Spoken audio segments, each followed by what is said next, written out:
Hello दोस्तों, तो आपका हमारे इस ऑनलाइन सेशन में स्वागत है। तो आज की इस वीडियो में हम आपको यानी कि क्लास 12th वालों को ये बताएंगे कि हमें पढ़ना क्या है, यानी कि उसके सिलेबस के बारे में हम यहाँ पर चर्चा करेंगे। सिलेबस में आखिर हमें पढ़ना क्या है। तो चलिए वीडियो को बिना किसी समय गवाए शुरू करते हैं, और ये उम्मीद के साथ शुरू करूँगा कि आप इस वीडियो को लास्ट तक देखेंगे। ओके, क्योंकि मैं इस वीडियो में आपको जो भी चैप्टर्स हमारे क्लास 12th में हैं उसके बारे में बताऊँगा, और उसे हमें क्यों पढ़ना है इसके बारे में भी मैं चर्चा करूँगा। ठीक है, तो सबसे पहले शुरू करते हैं। तो सबसे पहले हम पदार्थ के बारे में देखते हैं कि पदार्थ होता क्या है। आप सब लोग क्लास 9 में पढ़ चुके हैं पदार्थ क्या होता है। तो पदार्थ हम बताएंगे नहीं कि क्या होता है, आप लोग जानते हैं। तो इसमें हम लोग जानते हैं कि पदार्थ के पास दो गुण होते हैं। पदार्थ के पास कितने गुण होते हैं? दो। एक होता है द्रव्यमान और दूसरा होता है आवेश। ठीक है, पदार्थ के पास दो गुण होते हैं। पहला द्रव्यमान का गुण होता है, दूसरा आवेश का गुण होता है। हम लोगों ने क्लास 11th में जो भी चैप्टर्स हम पढ़े हैं वो पदार्थ के द्रव्यमान के गुण से संबंधित थे, यानी कि द्रव्यमान संबंधी जो भी हम पदार्थ के गुण थे उसको हम लोगों ने क्लास 11th में निपटा दिया है, यानी कि ख़त्म कर दिया है। और मैं उसके बारे में चर्चा भी नहीं करूँगा कि आपका क्लास 11th अच्छा गया, पूरा पढ़ा कि नहीं पढ़ा। ठीक है, तो हम यहाँ पर बात करेंगे क्लास 12th में प्रकाश के आवेश नामक गुण के बारे में। ठीक है, आवेश क्या होता है? वो भी पदार्थ का एक गुण होता है, इतना तो आपको पता ही हो गया होगा अब तक। ठीक है, तो द्रव्यमान का जो गुण था, पदार्थ के पास जो द्रव्यमान का गुण था उसको हम लोगों ने क्लास 11th में पढ़ लिया था। अब जो आवेश का गुण पदार्थ के पास है उसको हम क्या करेंगे? क्लास 12th में पढ़ेंगे। ओके, तो यहाँ से हमारे यानी कि क्लास 12th का पहला चैप्टर का नाम क्या हो गया? वैद्युत आवेश। ठीक है, तो सबसे पहले यहाँ पर मैं थोड़े से आवेश के बारे में आपसे चर्चा कर लेता हूँ कि आवेश होता क्या है। अगर कोई भी आपसे पूछे कि आवेश क्या है, बताओ आवेश क्या है, तो आप सिंपली बता देना कि आवेश क्या है? किसी पदार्थ का गुण होता है जिसके कारण वह किसी अन्य पदार्थ पर बल लगाता है। ठीक है, और हम लोगों ने क्लास 11th में द्रव्यमान के बारे में ही पढ़ा था। द्रव्यमान क्या होता है? पदार्थ का गुण होता है जिसके कारण वह किसी दूसरे पदार्थ को आकर्षित करता है। यहाँ पर देखिए, बातों पर गौर कीजिए कि मैंने यहाँ बोला आकर्षित करता है, यानी कि द्रव्यमान के कारण जो भी बल लगेगा दूसरे पदार्थ पर वो कौन सा बल होगा? आकर्षण का बल होगा, ना कि प्रतिकर्षण का बल। लेकिन जो आवेश का जो गुण है, पदार्थ के पास जो आवेश का गुण है उसके कारण किसी अन्य पदार्थ पर वो उसको आकर्षित भी कर सकता है और उसको भगा भी सकता है, यानी कि प्रतिकर्षित भी कर सकता है। तो यहाँ पर से एक बात क्लियर हो गई कि द्रव्यमान के कारण केवल आकर्षण बल का कार्य करता है, जबकि आवेश के कारण क्या होता है? आकर्षण तथा प्रतिकर्षण दोनों प्रकार के बल लग सकते हैं। समझ में आ गया? अगर हम इसके आगे चलते हैं तो आवेश के बारे में थोड़ा सा और देख लेते हैं। आवेश देखो, आवेश यहाँ पर दो कंडीशन हो सकता है, या तो वो गतिमान हो या तो वो स्थिर हो। ठीक है, आवेश दो ही स्थिति में रह सकता है, या तो क्या वो स्थिर हो, पहले स्थिर की बात कर लेते हैं, या तो वो क्या हो? स्थिर हो, या तो वो क्या हो? गतिमान हो। ओके, आवेश दो ही कंडीशन में रह सकता है, या तो वो स्थिर हो या तो वो गतिमान हो। और यहाँ पर गतिमान की अवस्था में कंडीशन में दो एक और कंडीशन आते हैं। गतिमान हो यानी कि वो या तो एक समान गति कर रहा हो, एक समान रूप से गतिमान हो, या परिवर्ती गति कर रहा हो। दो कंडीशन हो सकते हैं कि नहीं?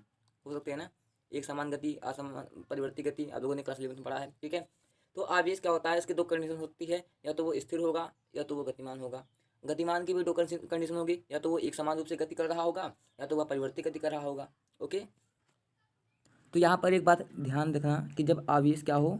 स्थिर हो, तो वो कौन सा क्षेत्र उत्पन्न करता है। ठीक है, यहाँ पर मैं आपको बता देता हूँ कि जब आवेश क्या होता है? स्थिर होता है, तो वो कौन सी क्षेत्र उत्पन्न करता है? देखो यहाँ पर, जब ये स्थिर होगा तो वो केवल क्या? वैद्युत क्षेत्र उत्पन्न करेगा। जब वो स्थिर होगा, यानी कि कौन? आवेश। जब आवेश स्थिर होगा तो वो केवल वैद्युत क्षेत्र उत्पन्न करेगा। लेकिन यहाँ पर एक बात और आती है कि जब आवेश क्या हो? गतिमान हो। जब आवेश क्या हो? गतिमान हो, तो वो क्या करेगा? वह वैद्युत क्षेत्र तथा चुंबकीय क्षेत्र दोनों उत्पन्न करेगा। ठीक है, और वैद्युत क्षेत्र तथा चुंबकीय क्षेत्र क्या करेगा? दोनों उत्पन्न करता है। ध्यान ध्यान समझिए, फिर से मैं बोल देता हूँ आपको कि जब आवेश क्या हो? स्थिर होगा। ठीक है, जब आवेश स्थिर होगा तो वह केवल वैद्युत क्षेत्र ही उत्पन्न करेगा। लेकिन जब आवेश क्या होगा? गतिमान होगा। ठीक है, जब आवेश क्या होगा? गतिमान होगा, तो वो क्या करेगा? वैद्युत क्षेत्र के साथ साथ चुंबकीय क्षेत्र भी उत्पन्न करेगा। ठीक है, ये दोनों करेगा जब वो आवेश क्या हो? गतिमान होगा। ओके, तो यहाँ पर हमने गतिमान की दो अवस्था पढ़ी थी, एक समान और परिवर्ती। एक समान अगर गतिमान है तो वो वैद्युत क्षेत्र व चुंबकीय क्षेत्र उत्पन्न ही करेगा। लेकिन यहाँ पर एक कंडीशन और बन जाती है कि जब वो कौन कैसा गति कर रहा हो, परिवर्ती गति कर रहा हो, आवेश कैसा गति कर रहा हो, परिवर्ती गति कर रहा हो, तो वो क्या उत्पन्न करेगा, ठीक है, तो वो क्या करेगा, विद्युत चुंबकीय विकिरण करेगा, ठीक है, विद्युत राइटिंग उतनी अच्छी जा नहीं रही है, एडजस्ट कर लीजिएगा, ठीक है, विद्युत चुंबकीय विकिरण उत्पन्न करता है, ठीक, विद्युत चुंबकीय विकिरण उत्पन्न करता है। यहाँ तक तो मैंने आपको बताया कि आवेश क्या होता है, ओके, आवेश के बारे में बताया कुछ मैंने आपको। आवेश क्या होता है, स्थिर होगा या तो गतिमान होगा। स्थिर होगा तो वह वैद्युत क्षेत्र उत्पन्न करेगा, और गतिमान होगा तो वह वैद्युत क्षेत्र तथा चुंबकीय क्षेत्र दोनों उत्पन्न करेगा, ओके। अगर वो परिवर्ती गति कर रहा हो तो वो कौन सा क्या उत्पन्न करेगा, वह विद्युत चुंबकीय विकिरण उत्पन्न करेगा, विद्युत चुंबकीय विकिरण उत्पन्न करेगा। चलिए अब हम चैप्टर्स के बारे में यहाँ पर देखते हैं, कौन कौन से चैप्टर्स पढ़ने हैं हमें, ओके। चलिए अभी तक हम लोग इतना जान चुके हैं कि क्लास 12th में हमें जो भी चैप्टर्स पढ़ने हैं वह हम पदार्थ के आवेश नामक गुण के बारे में पढ़ेंगे। तो यहाँ से पहले चैप्टर का नाम क्या निकलता है, वैद्युत आवेश तथा क्षेत्र, ठीक है, क्या निकलेगा, वैद्युत आवेश तथा क्षेत्र, वैद्युत आवेश तथा क्षेत्र, ओके। अब यहाँ पे देखिए जो वैद्युत आवेश तथा क्षेत्र है ना, इसमें हम क्या पढ़ेंगे, वैद्युत आवेश के बारे में पढ़ेंगे।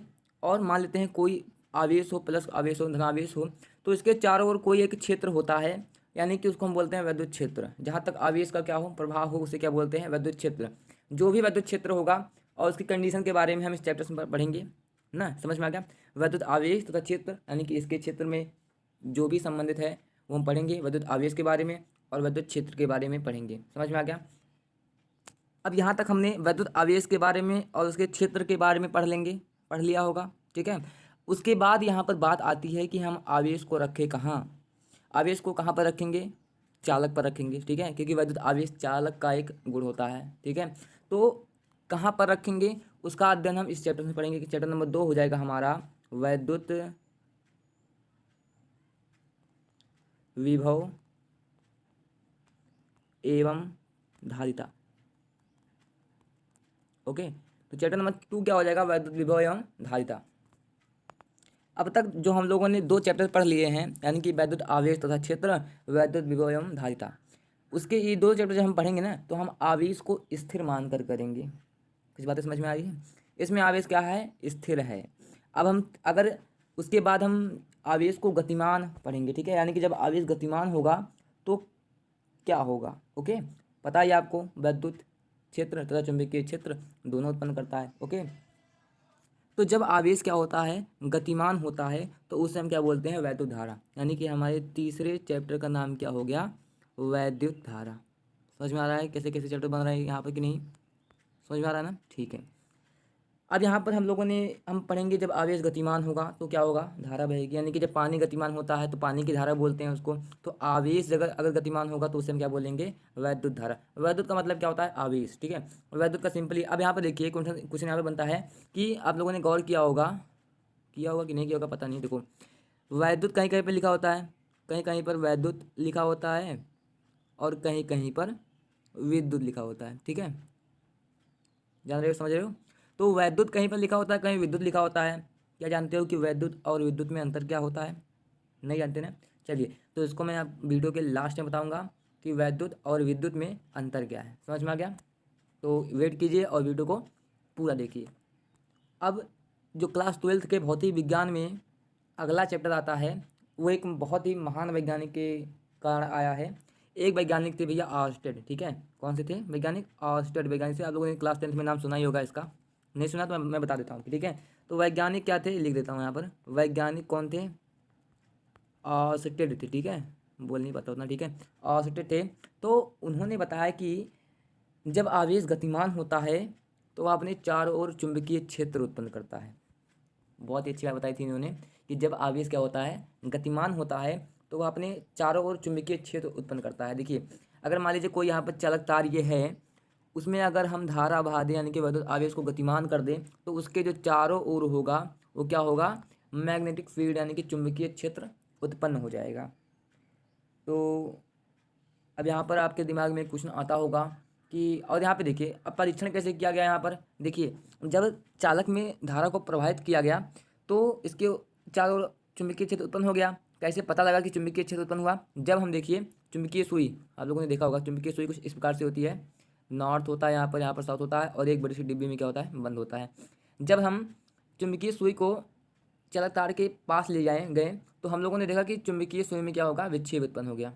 क्या हो गया? विक्षेप उत्पन्न हो गया। तो इससे हमें पता चला कि यहाँ पर कोई ना कोई तो चुंबकीय क्षेत्र है। ठीक है, तो यहाँ से ये निष्कर्ष निकलता है कि किसी भी अगर कहीं भी अगर धारा मतलब आवेश गतिमान है तो वहाँ पर क्या होगा, चुंबकीय क्षेत्र उत्पन्न होगा। समझ में आ गया?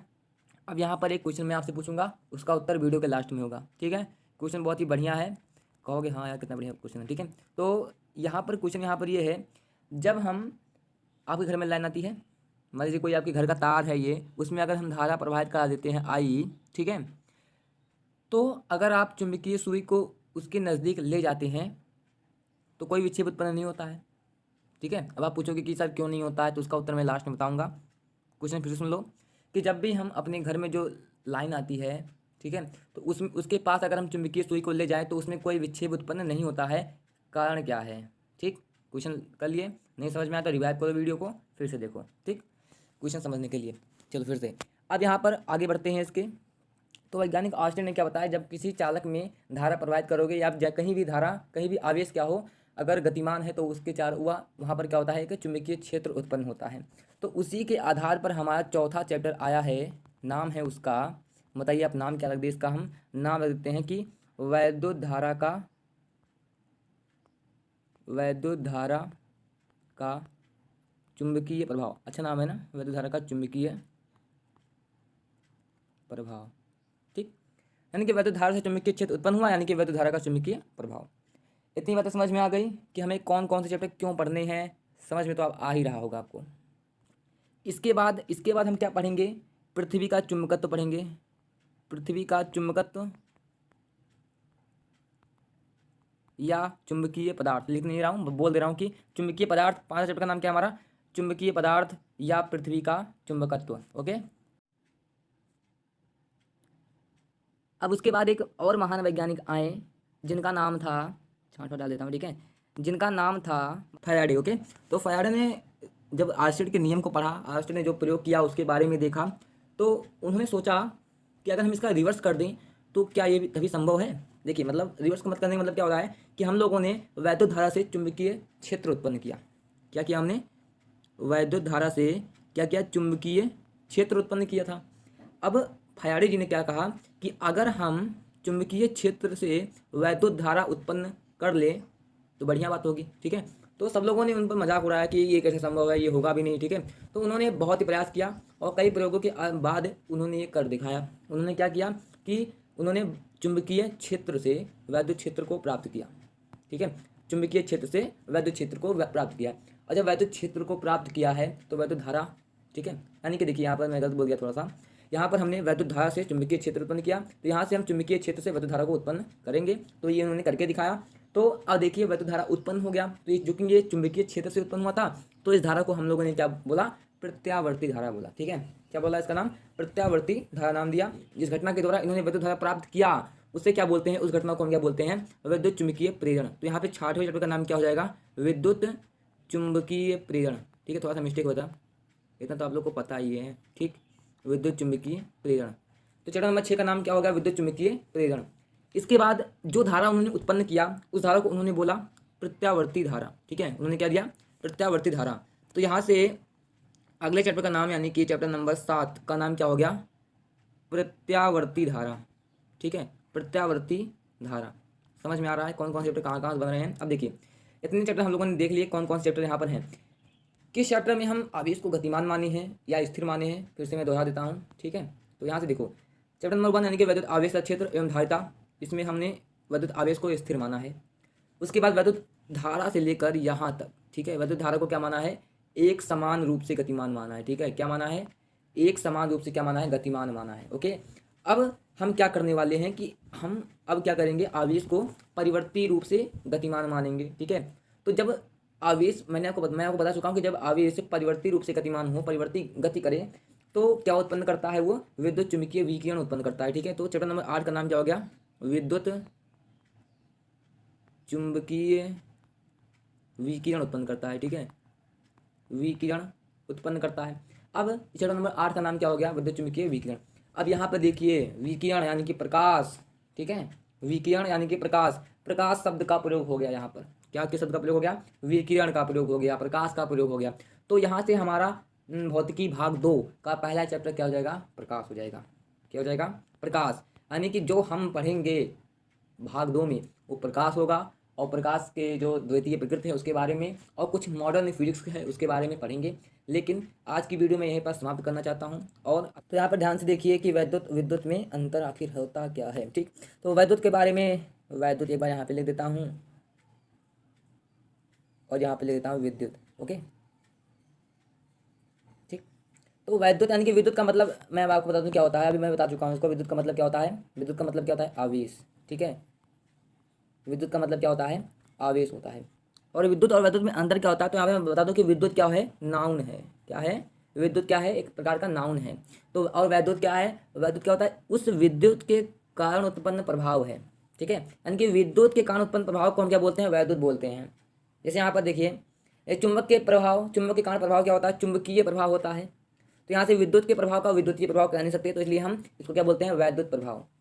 ओके, जैसे विद्युत का प्रभाव यानी कि वैद्युत धारा। ठीक है, आवेश यानी कि विद्युत की गति यानी कि आवेश की गति, तो उसको क्या बोलते हैं हम? वैद्युत धारा बोलते हैं कि विद्युत धारा। ठीक है, क्या बोलते हैं उसको हम? वैद्युत धारा बोलते हैं। यानी कि विद्युत के कारण जो भी उत्पन्न होगा, जो भी उत्पन्न प्रभाव होंगे, उसको हम क्या बोलेंगे? वैद्युत। ठीक है, जैसे विभव हो गया, विद्युत के कारण उत्पन्न विभव, तो उसको हम क्या बोलेंगे? वैद्युत विभव बोलेंगे। ठीक है, समझ में आ गया कि वैद्युत और विद्युत में अंतर क्या है? विद्युत के कारण उत्पन्न प्रभाव को हम वैद्युत बोलते हैं। समझ में आ गया।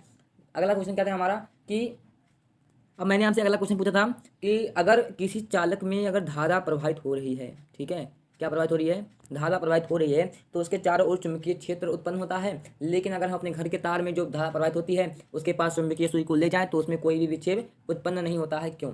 तो क्वेश्चन का आंसर ये है, सबसे बड़ा कारण क्या है यहाँ पर, कि जो यहाँ पर हमारे घर में जो धारा बहती है ना, वो कौन सी धारा होती है? प्रत्यावर्ती धारा। तो यहाँ पे थोड़ा सा प्रत्यावर्ती धारा के बारे में मैं आपको बता दूं कैसे होता है। देखो, प्रत्यावर्ती धारा का जो ग्राफ होता है ना, ग्राफ होता है ये यूं प्रकार का होता है, साइन का ग्राफ होता है। साइन का ग्राफ देखिए कभी, इसी प्रकार का ग्राफ होता है। यहाँ पे ये प्लस होता है, यहाँ पर माइनस, यहाँ पे ये प्लस, यहाँ पर ये माइनस। यानी कि जो प्रत्यावर्ती धारा है वो क्या होता है कि 50 बार वो प्लस में जाएगी अधिकतम, और 50 बार न्यूनतम। यानी कि 1 सेकंड में वो 50 बार अधिकतम होगी और 50 बार न्यूनतम होगी। अगर हम किसी भी कंपास सुई को ले जाएं, ठीक है, किसी भी कंपास सुई को ले जाएं, तो वो क्या होगा?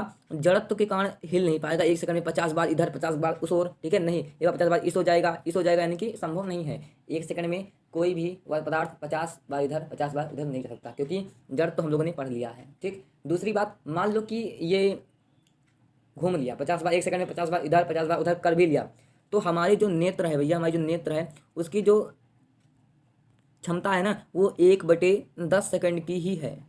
1/10 सेकंड में मैं क्यों बोला? देखो यहाँ पर सुनो, 1/10 सेकंड क्या होता है? अगर कोई भी घटना, ठीक है, हमारे नेत्र के सामने अगर कोई भी घटना 1/10 सेकंड से पहले हो जाती है तो वह हमें दिखाई नहीं देता है। समझ में आ रहा है कि अगर कोई आपके सामने से अगर कोई गाड़ी जा रही है, 1/10 सेकंड पहले ही गुजर जाएगा आपकी आँख से, तो वो आप उसे देख नहीं पाएंगे। तो जो चुंबकीय सुई होता है, अगर वो 1 सेकंड में 50 बार घूम भी लेना, तो वो आप उसे देख नहीं पाएंगे। समझ में आ गया कि हमारे घरों में जो धारा बहती है वो प्रत्यावर्ती धारा होती है, जो इसका मान होता है 1 सेकंड में 50 बार अधिकतम, 50 बार न्यूनतम होता है। और चुंबकीय जो सुई होती है जड़त्व के कारण नहीं घूम पाती है। समझ में आ गया? ये हुआ आपका क्वेश्चन का आंसर। ठीक है, तो आपको ये वीडियो कैसी लगी? वीडियो को अच्छी लगी तो अपने दोस्तों के साथ शेयर करो, और साथ ही नेक्स्ट वीडियो के लिए इंतजार करो। धन्यवाद।